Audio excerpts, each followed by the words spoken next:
In the golden age of Hollywood, when the spotlight could turn a person into a legend overnight, Farley Granger and Arthur Laurents lived two parallel lives. One side was the red carpet, celebrated roles, and the musical West Side Story that changed the history of American theater. The other was the silent fear, where same-sex love was seen as a looming sentence on their careers. Amidst a system of persecution and control, they refused to bow to sham marriages, accepting the price to gain freedom. But to understand that courage, one must return to Farley Granger's turbulent childhood, where midnight escapes, cramped rooms, and a constant feeling of insecurity taught him early on that, in this world, nothing is more fragile than a home, and nothing is more precious than the right to live authentically. Subscribe to the channel to continue following.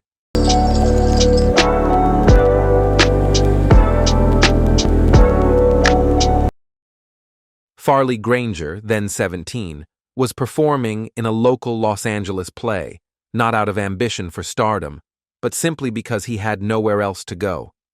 He was naive and untrained, but possessed something unlearnable, a beauty that the camera lens instinctively adored. A talent scout discovered him, and the industrial machinery began to operate at a terrifying pace. Within days, the 17-year-old was summoned to the most sacred area of the Samuel Goldwyn studio to meet the man who would be his manipulator, his spiritual father, and his captor. Goldwyn was not just a producer, he was an emperor of 1940s Hollywood, an absolute independent, driven solely by his own unstable instincts. A Polish-Jewish immigrant who had wandered across Europe to escape poverty, he built his empire with an iron will and ruthlessness. Goldwyn's famously absurd remarks often elicited public laughter, but working with him was anything but humorous. He treated actors like property, like livestock, believing that, because he created them, he had the right to own them. When Farley walked into that office, he was like a lamb entering a slaughterhouse, without an agent, without a lawyer, just his parents overwhelmed by the wealth and clinging to the faint hope that their handsome son could save the family from bankruptcy. Goldwyn saw in Farley not a person with dreams and fears, but a blank slate, a face that could replace the old generation of stars. The contract slipped across the table, the $100 a week seeming like a fortune to a family that had once lived in hiding from their landlord. But the money was just bait. What truly awaited Farley was the trap of a standard 7-year contract, a one-sided agreement where the studio had the power to keep or fire him at will, but he had no right to leave. The exclusive clauses stifled his personal freedom, forbidding him from working anywhere else, from appearing on stage, and even from using his own face and voice without permission. And above all, the moral clause, and invisible shackles allowing the studio to destroy his career if his personal life was deemed scandalous. In 1940s Hollywood, that was a dagger hanging over the head of anyone who dared to live outside the norm.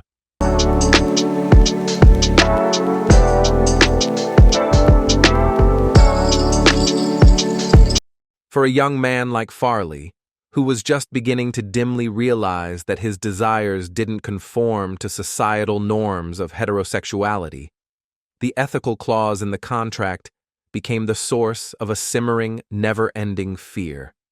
It meant his private life was no longer his own, that every thought, every unspoken feeling, could be seen as a breach of contract ready to explode. Farley signed. His parents signed too. The ink dried and the gate slammed shut. From that moment, Farley Granger ceased to be an ordinary citizen and became the property of a corporation. The transformation began immediately. The studio system operated like a giant assembly line, and Farley was the raw material fed into the machine.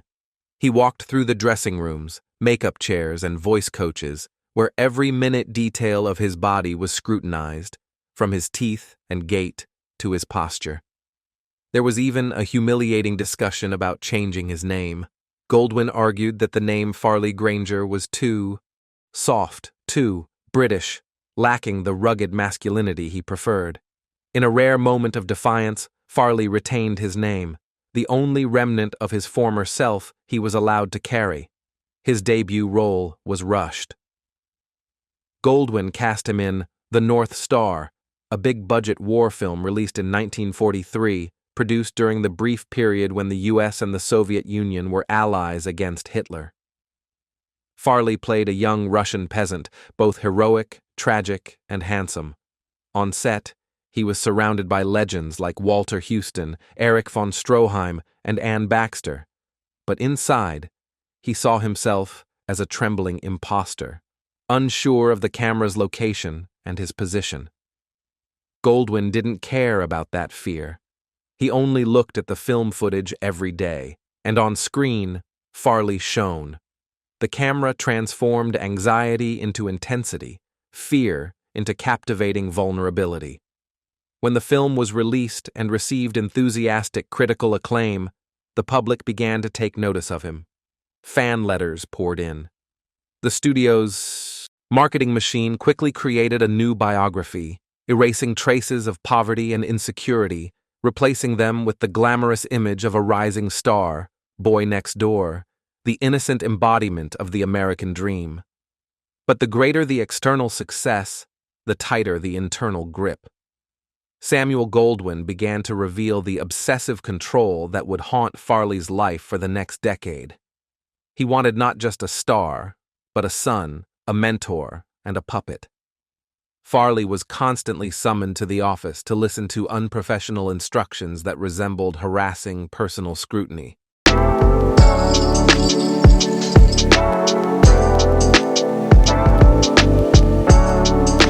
In 1948, playwright Arthur Laurents arrived in Hollywood to write the screenplay for Alfred Hitchcock's Rope.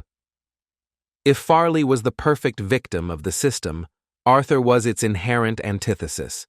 He was a war-hardened New York intellectual, possessing a sharp intellect and, more importantly, a sense of self-ownership. Arthur despised the studio tyrants, whom he viewed as crude despots, and saw the stars as pathetic children trapped in fear. He walked through Hollywood with the pride of someone who didn't belong. Fate brought these two worlds together at a party in Hollywood Hills. Farley stood there, trying to calm his panic with a martini, while Arthur watched from afar. Through the glitz and glamour of a movie star, he saw not fame, but a hostage. As they left together, seeking safety in Arthur's home, a bond formed instantly. For the first time, Farley wasn't speaking to a possessive boss or a worshiper, but to an equal. As Farley recounted Goldwyn's lectures, threats, and suffocating control, Arthur showed no pity. He gave Farley a weapon, a completely new perspective, directly calling the nature of the studio contract not a business agreement, but a violation of human rights. In that quiet room, contractual slavery faced its first real threat. But as Arthur was liberating Farley's mind, another figure entered, not to save him, but to exploit him, Alfred Hitchcock. If Goldwyn was the one who used brutal violence to force Farley into a distorted mold, Hitchcock was the surgeon who wanted to dissect him. A master of thrillers and psychological dramas, Hitchcock had no interest in stereotypical heroes. He was obsessed with guilt, anxiety, and the dark desires buried beneath the surface of American morality. He was looking for an actor for Rope, a daring experiment. He didn't need a John Wayne, but someone who seemed to be hiding something, possessing a fragile and tragic beauty. He needed Farley Granger. Hitchcock borrowed Farley from Goldwyn in a typical loan agreement of the slave contract system, where Goldwyn profited while Farley still received a meager wage. But for Farley, it was salvation. He left the production line to enter an art laboratory.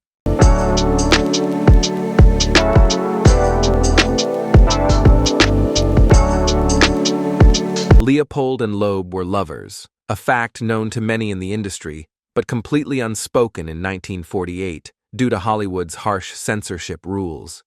Hitchcock not only didn't shy away from it, but also seemed to revel in it.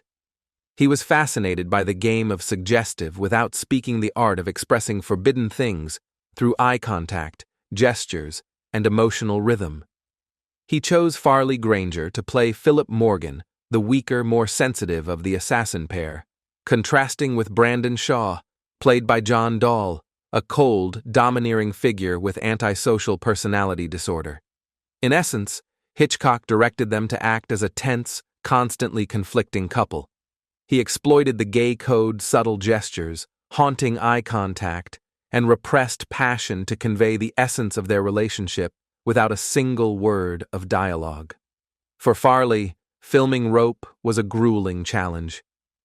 Hitchcock decided to make the film using continuous takes lasting nearly 10 minutes, stitched together to create the feeling of a single uninterrupted scene. This meant there was no room for error. If Farley misspoke at the 9-minute mark, everything had to be reshot. The pressure was immense, and Hitchcock understood that.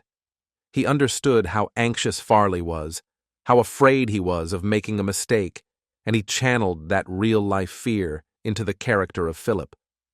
When the audience sees Philip drinking excessively, sweating profusely, his hands trembling on the piano keys, they are not just watching an acting performance, but witnessing the true psychological state of Farley Granger, which Hitchcock used as a sharp cinematic tool. Unlike Goldwyn, who hated Farley's vulnerability, Hitchcock orchestrated, illuminated, and celebrated the very things Goldwyn had once tried to crush.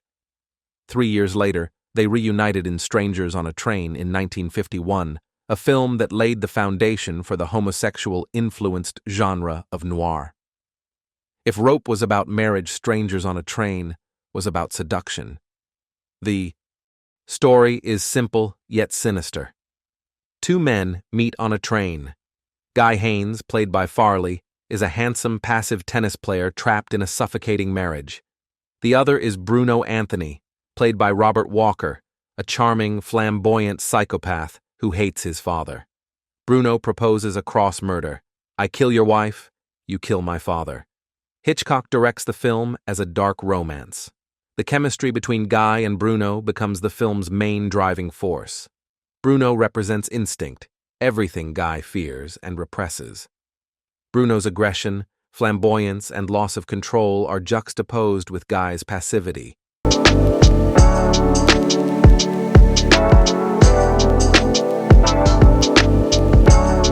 Goldwyn was the oppressor who wanted to possess Farley's body. Hitchcock was the artist who wanted to exploit his psychology, and Arthur was the lover who longed to liberate his soul. It was during the making of Strangers on a Train that this clash crystallized into a strong bond. Farley gradually understood that artistic satisfaction with Hitchcock only existed in the moments the camera was rolling. When it stopped, he was pulled back into Goldwyn's role as a victim. In contrast, with Arthur, intellectual growth and emotional security were sustained. Hitchcock taught him how to be a brilliant victim on screen, but Arthur taught him how to stop being a victim in real life. When praise for Strangers on a Train became overwhelming, Goldwyn only saw the money and wanted to push Farley back into the cycle of exploitation. But he failed to notice the change in the eyes of his asset. The bird had tasted freedom.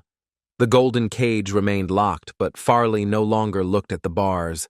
He looked at the map of Europe spread out on the kitchen table where Arthur had mapped out a route. The rebellion was no longer a dream, but a calculated flight.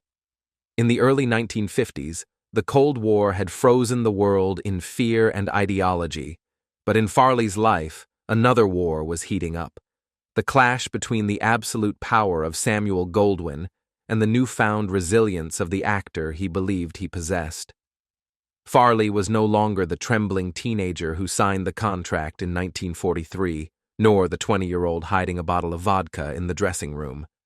He was over 25, forged in fierce psychological battles, and most importantly, he was no longer fighting alone.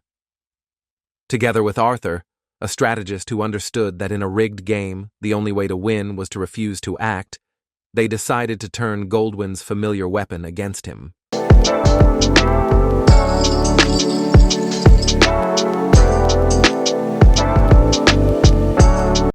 For a young American in the early 1950s, arriving in France or Italy was like stepping out of a suffocating airplane cabin to breathe real air. Hollywood was a corporate-controlled city, a state of surveillance run by gossip mongers, hypocrites, and McCarthyist paranoia. There, simply being different, not American enough or gay, made you a target. Europe was different. It was a continent still scarred by World War II, devastated but reborn, and, more importantly, a place of profound intellectual and sexual freedom. Paris in 1951 didn't care about moral codes. In the smoky cafes, no one asked who you slept with. They asked what you thought. For Farley, that anonymity was almost addictive. For the first time in nearly a decade, he could walk down the avenue without having to check his reflection in a shop window to see if he met the studio's standards. He could sit in a small pub with Arthur, knees touching under the table, without glancing around searching for Hedda Hopper's spies. He was no longer Farley Granger, the movie star. He was just an American tourist traveling with his friend. The knot that had tightened in his chest for 5 years began to loosen. It was during those months-long suspensions that Arthur Laurents truly took on the role of reshaping Farley. If Goldwyn tried to mold him into a product, Arthur wanted to mold him into a human being. Arthur realized Farley had been deprived of his right to grow, not only academically, but also in life.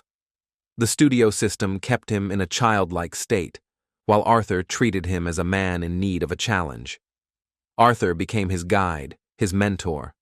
He took Farley around the Louvre and the Uffizi, not just to admire paintings, but to teach him how to read them, to listen to the structure of an opera at La Scala, and to appreciate the architecture of Roman ruins. He introduced Farley to writers, artists, and exiles who valued ideas more than box office revenue. They debated politics, philosophy, and art. For the first time, Farley was allowed to have his own opinions, to disagree, to think without a PR script. Arthur was gradually peeling back the layers of insecurity that Goldwyn had instilled in him with his familiar words. He was nothing without the studio. He was just a handsome face.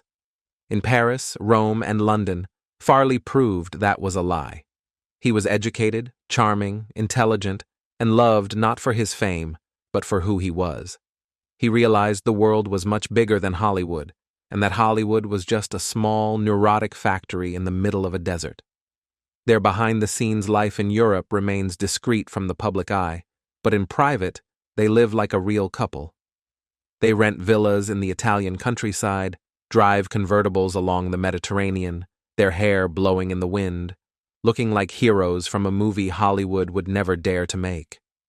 They cook together, read books, argue, and make up, experiencing a kind of family happiness that would be considered a crime in America.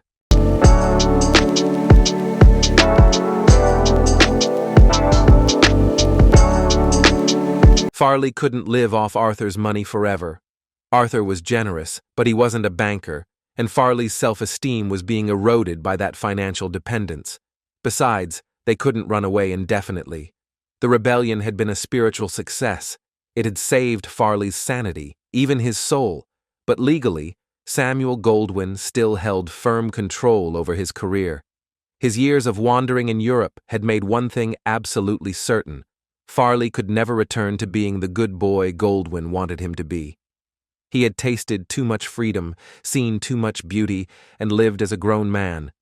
The next time he walked into Goldwyn's office, he wouldn't be there to apologize for his suspension, nor to beg for a role. He would be there to end it all. His trip to Europe had forged an iron will in him, giving him a clear vision of a life worth fighting for.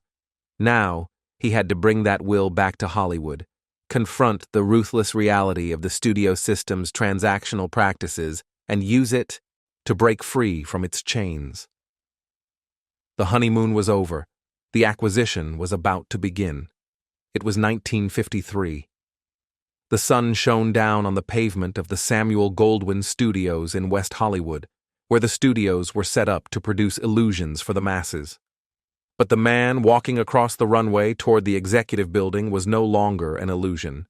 Farley Granger had returned from Europe, and the atmosphere around him had changed. He was no longer the trembling 20-year-old hiding in the dressing room to avoid the boss's gaze. He was 28, his skin tanned by the Italian sun, his intellect honed by art talks in Paris, and his emotions firmly grounded by the love of Arthur Laurents. He walked with a different rhythm, slow and heavy, like someone approaching the death of his old self, or perhaps his own liberation. Farley had realized something that terrified most actors, but which liberated him. The worst Samuel Goldwyn could do was fire him, and for the present-day Farley, Granger being fired looked very much like freedom.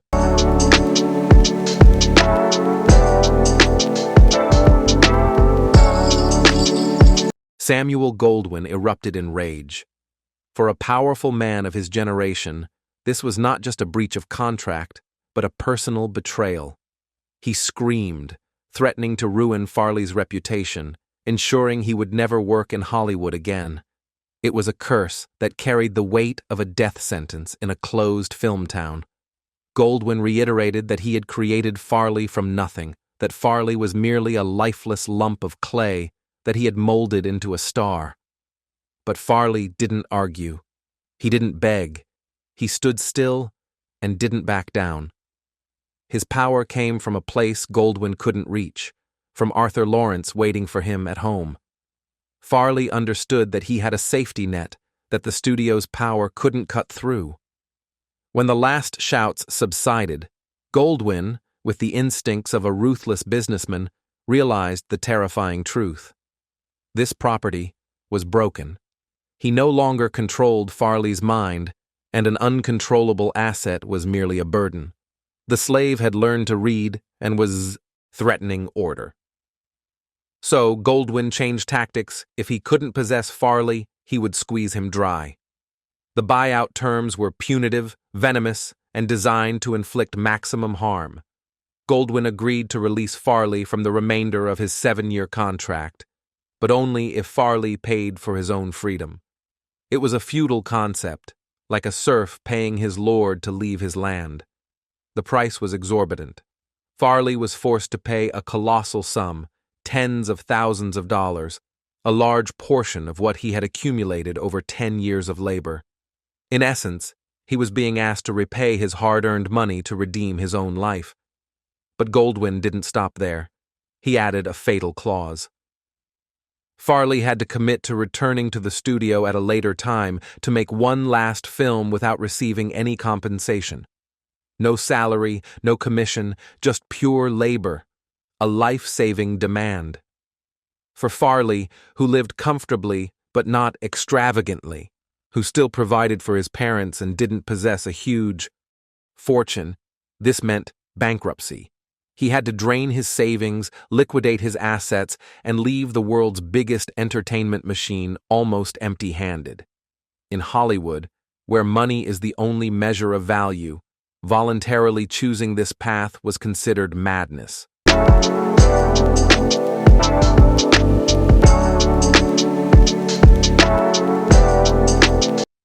In Hollywood, Farley had to pay a ransom to get out. In Europe, he was paid to create art. In Hollywood, his homosexuality was a shameful secret to be kept hidden. In Visconti's world, it was an obvious part of the artistic temperament. Filming Senso became the pinnacle of Farley Granger's acting career, exposing the biggest lie of the studio system, that an actor is nothing without the machine behind him. Farley proved the opposite. The machine needed the actor more than the actor needed the machine. He gave up financial security to reclaim his autonomy, a rare trade-off in history. As the cameras captured him in the opulent ballrooms of Venice, Farley emerged at his most brilliant, more handsome, more dangerous, and more vibrant than ever before in his Goldwyn films. Clearly, he not only survived the slave contract, but transcended it, transforming from a commodity into an artist. He paid the price, and now he is reaping the rewards, returning to himself. The final act of the Farley Granger and Arthur Laurents' story doesn't unfold under the dazzling lights of a film premiere, nor in the sterile studios of Hollywood. It takes place in the chaotic, gritty, and authentic alleyways of New York City. After the financial blow of the 1953 acquisition and the artistic triumph of Senso in 1954, Farley makes a choice that baffles Hollywood's elite and terrifies his managers. He chooses to become an ordinary man. He packs his bags, turns his back on his Beverly Hills mansions, and moves to Manhattan to live with Arthur Laurents. The move to New York is not just a change of address, but a renunciation of one ideology in favor of another. In Los Angeles, Farley was a star to be admired, possessed, and controlled. In New York, he became an actor, an artist working to make a living. And Samuel Goldwyn's golden cage, in the end, was left behind, thousands of miles away.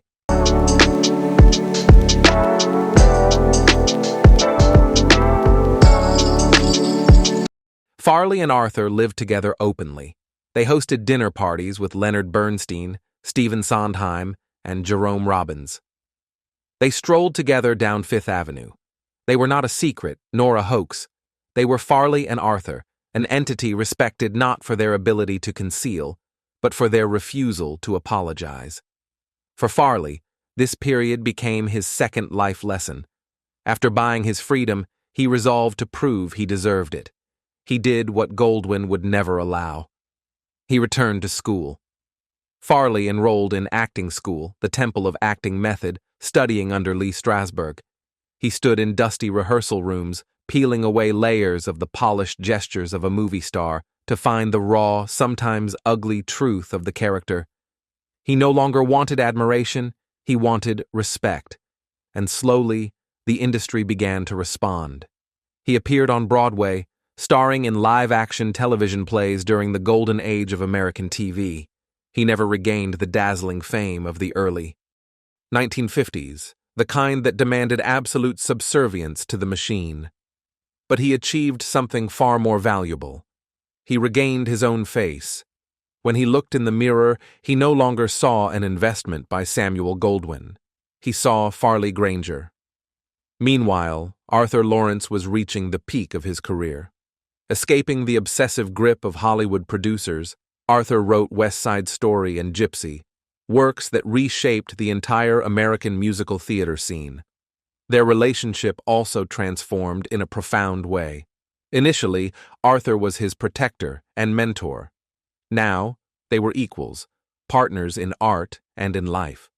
Together, they bought a house, a beachfront home in the Hamptons, to escape the sweltering heat of Manhattan. They traveled the world no longer as fugitives, but as two successful men enjoying the fruits of their labor.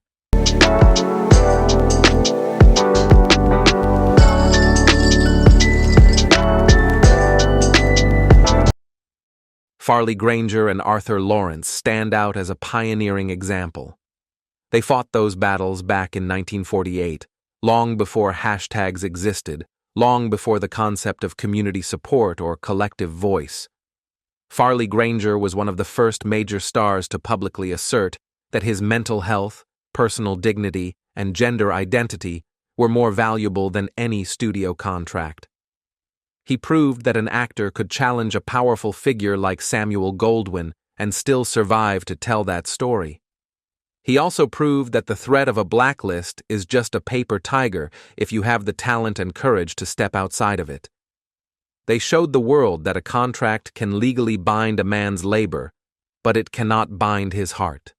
The ending of this story is perhaps the most moving of all. They grew old together, from the golden boy and the wolf of yesteryear to two elderly gentlemen, still bickering, still teasing each other, sitting in their Manhattan apartment, surrounded by the memories of a lifetime. On March 27, 2011, Farley Granger died of natural causes in New York at the age of 85. He lived a full and rich life, and left behind a memoir, Include Me Out, in which he recounts his story with almost brutal honesty. He won. He defeated the system. But the story doesn't end there. Arthur Laurents, the tough, skeptical, and almost invincible playwright who battled studios, critics, and directors for 93 years, could not bear the silence of the house after Farley's death. He had been Farley's savior, the one who pulled Farley out of his cage. But ultimately, it was Farley who made Arthur's life complete. On May 5, 2011, less than 6 weeks after Farley's death, Arthur Laurents passed away. It was as if the final curtain could not close without one of them. They left the stage almost simultaneously, leaving behind an eerie silence. They died as they had lived for over half a century, bound together and inseparable.